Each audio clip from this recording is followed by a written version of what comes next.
ସେଦିନ ସକାଳୁ ମୁଁ ପୁଣି ବାହାରି ପଡ଼ିଲି। ଆଉ ମୋତେ ମୋ ସାନ ପୁଅ ମୋ ନିର୍ଦ୍ଦିଷ୍ଟ ସ୍ଥାନରେ ଛାଡ଼ିବାକୁ ବାହାରିଲା ବେଳକୁ ମୋ ଝିଅ ସେଦିନ ଘରେ ଥିଲା, ଆଉ ଚା ପିଉଥିଲା।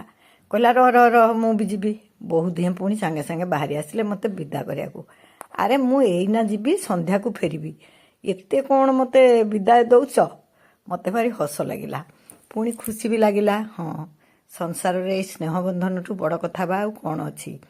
ଅନ୍ତତଃ ଆଉ 5-10 ମିନିଟ୍ ମୋ ସାଙ୍ଗରେ ରହିଯିବ ବୋଲି ମୋ ଝିଅ ଚା କପ୍ଟା ଧରି ମୋ ସାଙ୍ଗେ ଗାଡ଼ିରେ ବସିଗଲା।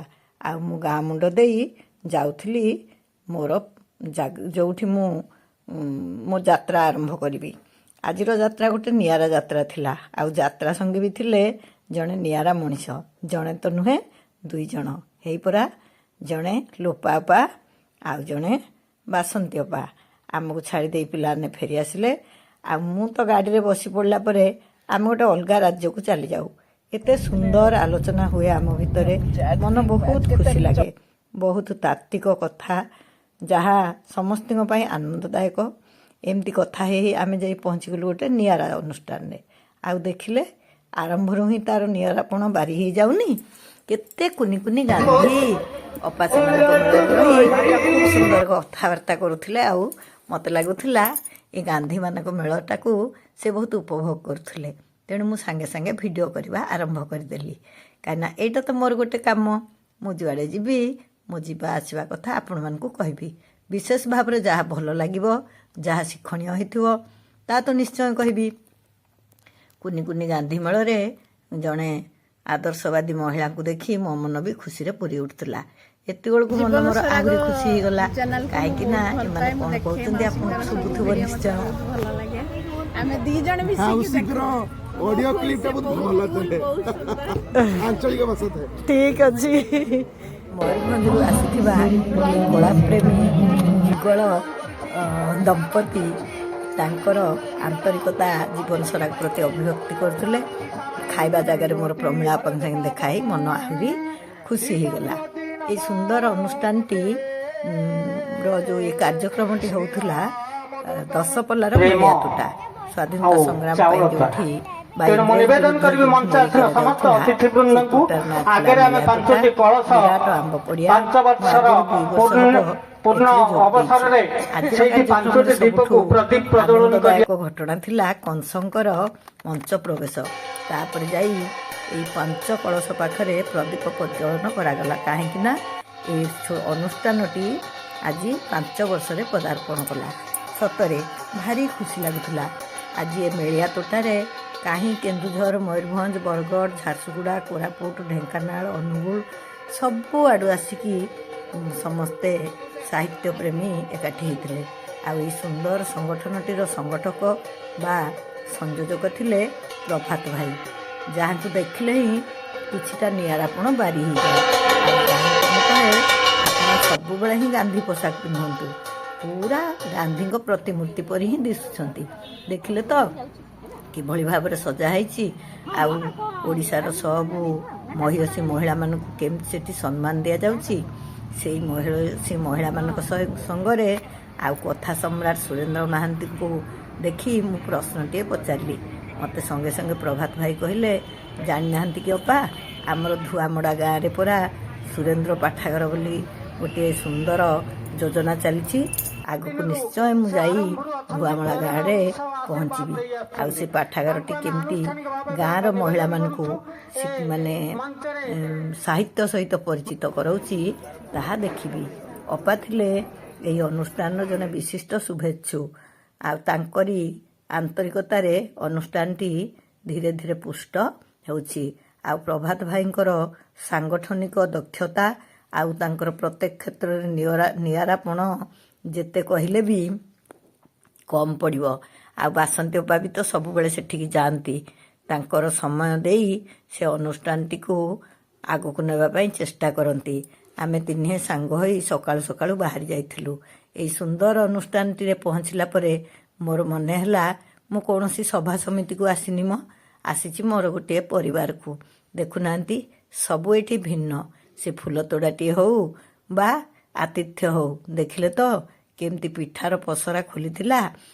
କହିଲି ପରା, ସବୁ ଏଠି ନିଆରା। ତାପରେ କୁନି ଛୁଆଟିର ନୃତ୍ୟ ଆମ ସମସ୍ତଙ୍କୁ ମନ ମୋହିଥିଲା। ଆଉ ଜଗନ୍ନାଥ ତ ସବୁଠି ବିରାଜିତ।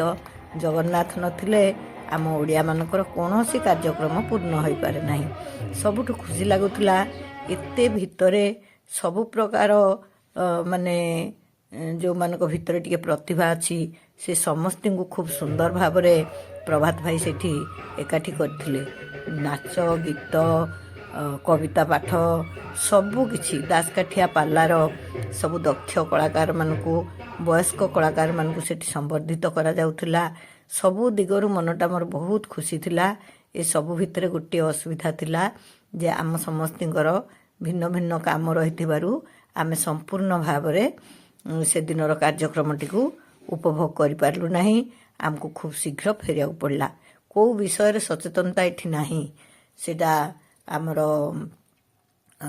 ନିଶା ନିବାରଣ ହେଉ ପରିବେଶ ହେଉ ପ୍ରତ୍ୟେକ କ୍ଷେତ୍ରରେ ଏଠି କେମିତି ସମସ୍ତେ ସଚେତନ ହେବେ ତାର ଉଦ୍ୟମ ସ୍ପଷ୍ଟ ବାରି ହୋଇ ପଡ଼ୁଥିଲା। ସବୁଠୁ ଖୁସି ଲାଗୁଥିଲା ଯେ ମାଆ ମାନଙ୍କର ଉଦ୍ୟମ ସେ ସାଜସଜ୍ଜା ହେଉ ଅତିଥି ସତ୍କାର ହେଉ ଗାଇବା ହେଉ କବିତା ଲେଖିବା ହେଉ ସବୁଠି ଗାଁର ମାଆ ମାନେ ଏତେ ସୁନ୍ଦର ଭାବରେ ଅଂଶଗ୍ରହଣ କରୁଥିଲେ ଦେଖିଲେ ପେଟ ପୁରି ଯାଉଥିଲା। ଏଭଳି ଗୋଟିଏ କାର୍ଯ୍ୟକ୍ରମ ପ୍ରାୟତଃ ଦେଖିବା ପାଇଁ ବିରଳ। ସେଇଥିପାଇଁ ହିଁ ମୁଁ ଏଇଠିକି ଯିବା ପାଇଁ ବହୁତ ଆଗ୍ରହ କରେ। ଆଉ ସବୁଠୁ ବଡ଼ କଥା ହେଉଛି ଲୋପା ବାପାଙ୍କ ସହିତ ନିବିଡ଼ତା। ସେ ତ ଏଇ ଅନୁଷ୍ଠାନଟିକୁ ଯଥେଷ୍ଟ ଆନ୍ତରିକତା ପ୍ରଦାନ କରିଛନ୍ତି। ତା ସହିତ ବଡ଼ ସୌଭାଗ୍ୟ ମୋର ଅପାଙ୍କ ସହିତ ଗୋଟେ ଅନ୍ତରଙ୍ଗ ସମ୍ପର୍କ ଗଢ଼ି ଉଠିଛି। ଆଉ ସବୁବେଳେ ମନରେ ଭାବନାଟିଏ ହେଉଛି ଏତେ ବର୍ଷ ପରେ କାହିଁକି ମୋର ଅପାଙ୍କ ସାଙ୍ଗେ ପରିଚୟ ହେଲା, ଟିକେ ଆଗରୁ ହେଇନଥାନ୍ତା। ଯାହା ବି ହେଉ ଏ ଅନ୍ତରଙ୍ଗ ସମ୍ପର୍କ ହିଁ ମୋତେ ଏଇ ନିଆରା ଅନୁଷ୍ଠାନ ସାଙ୍ଗେ ପରିଚିତ କରେଇଛି। ଆମେ ସେ ଅନୁଷ୍ଠାନଟିକୁ ଯାଉଛୁ ଆଉ ସବୁବେଳେ ସେ ଅନୁଷ୍ଠାନଟିର ସବୁ ପ୍ରକାର ଉତ୍ତରୋତ୍ତର ଉନ୍ନତି କାମନା କରୁଛି। ଏଇଥିପାଇଁ ଯେ ସମସ୍ତେ ଆମେ ବିଭିନ୍ନ ସଭା ସମିତିରେ ଯୋଗ ଦେଉଛେ ବା ଅଂଶଗ୍ରହଣ କରୁଛେ, କିନ୍ତୁ ସେଇଠାର ଯେଉଁ ମାଆ ମାନେ ଏଠି ଅଂଶଗ୍ରହଣ କରନ୍ତି ଆପଣ ଦେଖିଲେ ଜାଣିପାରୁଥିବେ କେତେ ନିଆରା। ଏଇ ମଞ୍ଚକୁ ଆସିଥିଲେ ବିଶିଷ୍ଟ ପରିବେଶବିତ୍। କହିଲି ପରା ଦକ୍ଷତା ହେଉଛି ପ୍ରଭାତ ଭାଇଙ୍କର। କାହାକୁ ସେ ନ ବାନ୍ଧି ରଖିଛନ୍ତି ଏଠି ସମସ୍ତଙ୍କୁ ଏକତ୍ର କରି ଏଇ ସୁଦୂର ଅଞ୍ଚଳ ଭିତରେ ଏଭଳି ଗୋଟେ ନିଆରା ଅନୁଷ୍ଠାନ ଗଢ଼ିବା ଆଉ ଏଭଳି ଗୋଟିଏ କାର୍ଯ୍ୟକ୍ରମ ନିଶ୍ଚିତ ଭାବରେ ବିରଳ। ଯେଉଁମାନେ ସବୁ ଆସିଥିଲେ ସେ ସମସ୍ତଙ୍କୁ ବି ମୁଁ ଧନ୍ୟବାଦ ଦେବି। ଏତେ ଦୂରରୁ ଆସିଛନ୍ତି କାହିଁକିନା ମୁଁ ଭାବୁନି ଯେ ମୁଁ ଏ ଅନୁଷ୍ଠାନର ଜଣେ ଅତିଥି। ମୁଁ ଭାବୁଛି ମୁଁ ବି ଏ ଅନୁଷ୍ଠାନର ଜଣେ ସଦସ୍ୟ। କାହିଁକିନା ମୁଁ 3 ବର୍ଷ ହେଲା ସେଠିକି ଗଲିଣି। ଯେତେ ଦିନ ଯାଏ ମୁଁ ସୁବିଧା ସୁଯୋଗ ପାଉଥିବି ନିଶ୍ଚୟ ଯାଇ ସେଇଠି ପହଞ୍ଚିବି। ଆଉ ଯଦି ବି ନ ପହଞ୍ଚି ପାରିବି ତାହେଲେ ମୋର ଆନ୍ତରିକ ସ୍ନେହ ଶୁଭେଚ୍ଛା ଏ ଅନୁଷ୍ଠାନ ପ୍ରତି କେବେ ହେଲେ କମିବ ନାହିଁ। ଆଉ ଅପା ତ ଏଠି ଜଣେ ସକ୍ରିୟ ସଦସ୍ୟ ବୋଲି କହିବ କ'ଣ, ଇଏ ତାଙ୍କ ହାତ ଗଢ଼ା ଅନୁଷ୍ଠାନଟିଏ କହିଲେ ବି ଅତ୍ୟୁକ୍ତି ହେବନି। ପ୍ରଭାତ ଭାଇଙ୍କୁ ବି ଧନ୍ୟବାଦ। ଆଉ ଅପା ଏଇଭଳି ସୁନ୍ଦର ଅନୁଷ୍ଠାନ ସହିତ ମୋତେ ସଂଯୁକ୍ତ କରିଥିବାରୁ ଧନ୍ୟବାଦ। ସମସ୍ତଙ୍କୁ ଧନ୍ୟବାଦ ଦେଇ ମୁଁ ଘରକୁ ଫେରିଲି। ବାଟରେ ବି ସେଇ ଅନୁଷ୍ଠାନ କଥା ପଡ଼ିଲା। କେତେ ନୂଆ ନୂଆ ଭାଇ ଭଉଣୀମାନଙ୍କ ସାଙ୍ଗେ ପରିଚୟ ହେଲା। କେତେ ଆନନ୍ଦରେ ସେ ସମୟଟି ଅତିବାହିତ ହୋଇଗଲା। ଆଉ ମୁଁ ଭାବୁଥିଲି ଏଇ ଯେଉଁ ଦିନଟିର ଯେଉଁ କାର୍ଯ୍ୟକ୍ରମକୁ ପୁଞ୍ଜି କରି ସେ ଗାଁ ଗହଳିର ମାଆ ଭଉଣୀମାନେ ଏଇ ଛୋଟ ଛୋଟ ପିଲାମାନେ ପୁଣି ଗୋଟିଏ ବର୍ଷକୁ ଅପେକ୍ଷା କରି ରହୁଥିବେ। ପରବର୍ତ୍ତୀ ବର୍ଷରେ ପୁଣି ସେମାନଙ୍କର ପ୍ରତିଭା ପ୍ରଦର୍ଶନ କରିବେ। ଆଉ ପ୍ରଭାତ ଭାଇ ନିଶ୍ଚିତ ଭାବରେ ଯେଉଁ ବରିଷ୍ଠ ଆଉ କନିଷ୍ଠ କଳାକାରମାନେ ସେ ଅଞ୍ଚଳରେ ଅଛନ୍ତି ସେମାନଙ୍କୁ ଆଗ ଧାଡ଼ିକୁ ଆଣି ଏମିତି ଲୋକଲୋଚନକୁ ଆଣିବାର ପ୍ରୟାସ ଜାରି ରଖିଥିବେ। ସବୁ ଦିଗରୁ ଏ ଅନୁଷ୍ଠାନଟିର ସମସ୍ତ ପ୍ରକାର ଉନ୍ନତି କାମନା କରି ଆମେ ଦିନେ ପୁଣି ଭୁବନେଶ୍ୱର ଅଭିମୁଖେ ଫେରିଆସିଲୁ। ଆଜିର ଦିନଟି ଗୋଟିଏ ଆନନ୍ଦଦାୟକ ଦିନ ଥିଲା। ମାଟିର ସ୍ୱର ଅମର ରହେ।